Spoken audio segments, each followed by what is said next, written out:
Have you ever had a neighbor so unusual that they made you question everything you thought you knew about reality? That's exactly what happened to Alex, a young graphic designer living in a quiet apartment complex in the middle of the city. For years, the building had been a comforting place where nothing truly strange ever happened. Neighbors exchanged polite smiles in the hallway, the occasional potluck dinner brought people together, and life moved on in its predictable rhythm. But all of that changed the day the new neighbor moved in. It started like any other day. Alex was working from home, the faint hum of city life filtering through the window. Around mid-morning, the rumble of a moving truck caught Alex's attention. Curious, they peeked through the blinds and saw a figure directing the movers. The person, if you could call them that, was tall, with an almost otherworldly grace. They wore a hat and oversized sunglasses, making it hard to see their face clearly. But there was something about their posture, the way they moved, that felt off. Almost too fluid, like they were mimicking how humans walked but hadn't quite mastered it. Alex shrugged it off. New neighbors were always a bit of a mystery at first. But as the days went on, it became clear that this wasn't just an eccentric artist or a night owl with odd habits. No, this new neighbor, who introduced themselves simply as Ray, was something else entirely. For one, Ray's apartment seemed to emit strange noises at night. Alex's bedroom shared a wall with Ray's living room, and they could often hear faint humming sounds, like a high-tech machine was running on the other side. Sometimes, it was accompanied by what could only be described as mechanical clicks or even faint whispers in a language Alex couldn't recognize. At first, Alex assumed Ray worked in tech and might have some fancy gadgets. But the noises didn't sound like any machinery Alex had ever heard. Then there were the deliveries. Ray received packages almost every day, but they weren't the kind of boxes you'd see from typical shipping companies. These were metallic, rectangular containers with no logos or labels, and they seemed to glow faintly in the dim hallway light. The delivery people always wore sunglasses, even at night, and their interactions with Ray were brief and wordless. Alex tried to rationalize it.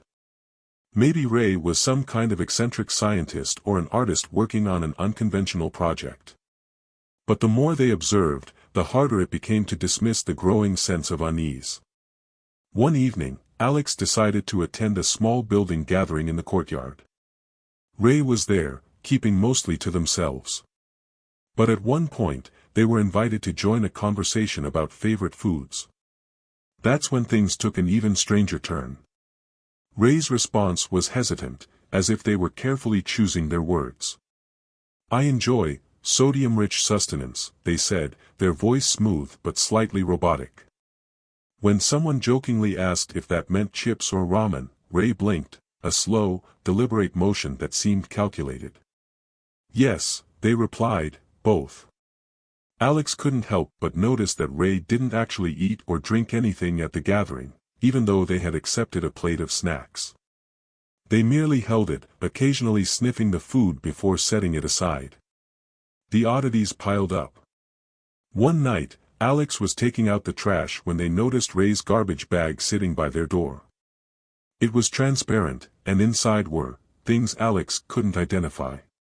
Organic-looking materials that shimmered and shifted as if alive, glowing fragments of what looked like crystal, and, was that a piece of metal with circuitry embedded in it?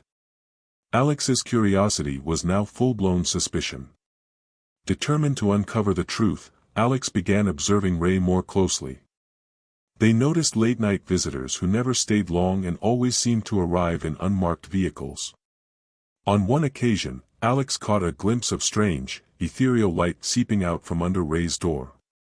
It wasn't like any light Alex had seen before, it seemed to pulse and shift colors in an almost hypnotic pattern. Finally, Alex decided they needed answers. One night, under the pretense of borrowing sugar, Alex knocked on Ray's door. When Ray opened it, Alex was struck by the faint smell of ozone, like the air before a storm. The apartment itself was unusual. The furniture was sparse and minimalist, but the walls were adorned with panels that emitted soft, otherworldly glows. In the corner, a cylindrical object hummed faintly, its surface rippling like liquid metal. Alex tried to act casual but couldn't help but glance around, their heart pounding. "Thanks," they said, accepting the sugar Ray handed over. But as they turned to leave, they caught a glimpse of something that made them freeze. In the reflection of a metallic surface, Ray's appearance shifted for just a moment. Their face, or what passed for it, was elongated, with large, dark eyes that blinked sideways. Alex left in a daze, their mind racing. They spent the next few days trying to decide what to do. Report Ray? Confront them? Move out? Before they could make a decision, Ray appeared at Alex's door. "We need to talk," Ray said, their voice softer than usual. Inside Alex's apartment, Ray explained everything. They were an alien, part of a small group studying Earth and its inhabitants. They weren't here to harm anyone but had to remain undercover to avoid attracting attention. "I know you've been watching me," Ray said. "I don't blame you. Curiosity is a natural human trait." Ray's explanation was surprisingly heartfelt. They spoke of their fascination with human culture, their struggles to blend in, and their fear of being discovered.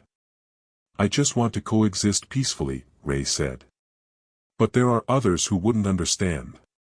They'd see me as a threat." Alex was faced with a choice: expose Ray and risk causing chaos, or keep their secret and try to coexist. In the end, Alex decided to stay silent. They realized that Ray, despite their otherworldly origins, was just trying to live their life, much like anyone else. Besides, Alex couldn't shake the feeling that humanity wasn't ready for the truth. Life went on, and while Alex and Ray's interactions remained cordial, there was an unspoken understanding between them. Alex often wondered how many other Rays might be out there, living quietly among humans.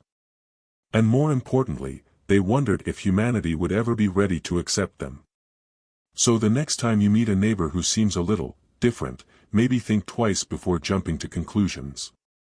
After all, the truth might just be out of this world.